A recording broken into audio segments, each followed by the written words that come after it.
कभी सोचा है कि दुनिया में चल रहा एक ट्रेड वॉर और हमारे स्कूलों में बोली जाने वाली भाषा, ये दोनों चीजें भारत के भविष्य को एक साथ कैसे तय कर सकती हैं? आज हम ऐसी ही 5 बड़ी बहसों की गहराई में उतरेंगे जो चुपचाप हमारे देश की कहानी लिख रही हैं।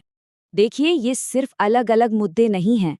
ये एक बहुत बड़ी तस्वीर के छोटे छोटे धागे हैं। और सवाल यही है कि ये धागे मिलकर आखिर भारत की कौन सी तस्वीर बुन रहे हैं। चलिए पता लगाते हैं। तो हमारी कहानी शुरू होती है दुनिया के मंच से, जहां भारत आज 2 बड़े टकरावों के बीच खड़ा है।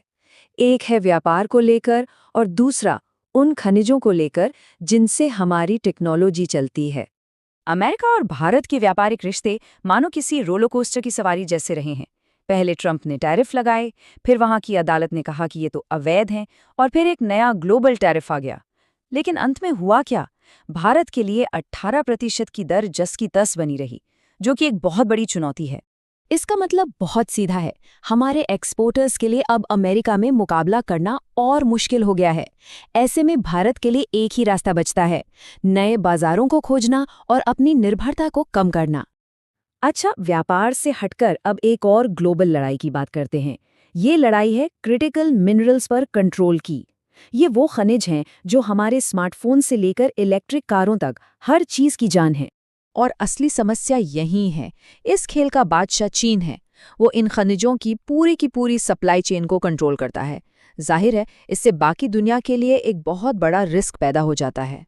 तो इस चुनौती का जवाब है एक नया रणनीतिक गठबंधन, जिसे कुछ लोग पैक्स सिलिका भी कह रहे हैं।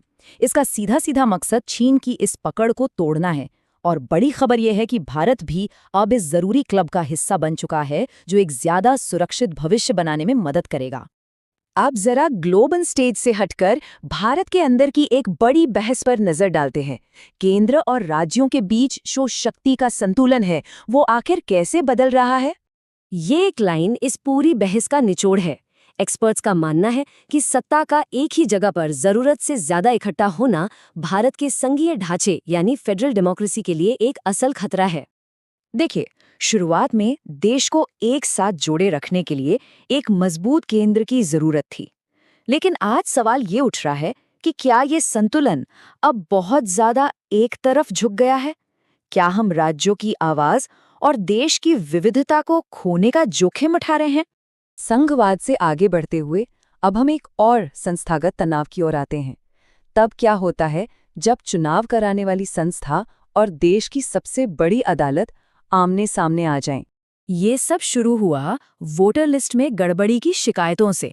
इलेक्शन कमीशन ने इसकी जांच शुरू की, लेकिन टकराव तब पैदा हुआ जब सुप्रीम कोर्ट ने सुझाव दिया कि उसके अधिकारी भी इस प्रक्रिया में शामिल हों। ये पूरा मामला शक्तियों के बंटवारे के मूल सिद्धांत का है। इसे ऐसे समझिए, इलेक्शन कमीशन खेल का रेफरी है और न्यायपालिका का काम नियम कानून की किताब को जांचना है। लेकिन जब न्यायपालिका ही रेफरी का काम करने की कोशिश करने लगे, तो ये सवाल तो उठेगा ही कि क्या वो अपनी सीमा लांघ रही है। चलिए अब राजनीति से हटकर जरा लोगों की बात करते हैं। भारत की जो सबसे नई पीढ़ी है यानी जेन-ज़ी, वो देश को कैसे बदल रही है? ये एक लाइन जेन-ज़ी की पूरी कहानी बयां कर देती है। हो सकता है वो हमें वहां निराश कर दें जहां हम उनसे कुछ उम्मीद करते हैं, लेकिन फिर वो कुछ ऐसा कर जाते हैं जो हमें हैरान कर देता है। ये स्लाइड सब कुछ साफ कर देती है। पुरानी पीढ़ी के संगठित लंबे चलने वाले विरोध प्रदर्शनों को भूल जाइए। जेन-ज़ी का विरोध प्रदर्शन एक फ्लैश मॉब जैसा है, अचानक, असरदार और उतनी ही तेजी से गायब हो जाने वाला। और हमारी आखिरी बहस हमें वापस अपनी जड़ों तक ले आती है, हमारी भाषा। ये सिर्फ बातचीत का जरिया नहीं है, ये हमारी पहचान और हमारी शिक्षा से जुड़ा एक बहुत बड़ा सवाल है। 1300 से भी ज्यादा। एक पल के लिए रुककर इस नंबर के बारे में सोचिए। ये भारत में बोली जाने वाली मातृभाषाओं की संख्या है, हमारी अविश्वसनीय विविधता का सबसे बड़ा सबूत। लेकिन अब इस चौंकाने वाले आंकड़े पर गौर कीजिए। भारत में लगभग आधे बच्चे यानी 44% बच्चे स्कूल की शुरुआत एक ऐसी भाषा में करते हैं जो उनके लिए पूरी तरह से नई है।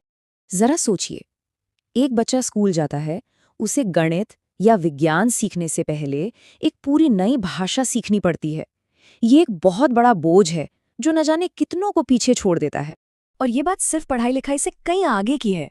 जैसा कि ये लाइन हमें याद दिलाती है, जब एक भाषा मरती है तो सिर्फ शब्द नहीं मरते, दुनिया को देखने का एक पूरा नजरिया खत्म हो जाता है। तो हमने देखा कि कैसे ग्लोबल ट्रेड, देश की राजनीति, पीढ़ियों का बदलाव और भाषा, ये सब मिलकर भारत का भविष्य गढ़ रहे हैं। ये अलग अलग मुद्दे नहीं हैं, बल्कि एक बहुत ही उलझी हुई पहेली के हिस्से हैं। अब सवाल ये है कि हम इन हिस्सों को एक साथ कैसे जोड़ते हैं ताकि एक मजबूत और बेहतर भारत बन सके।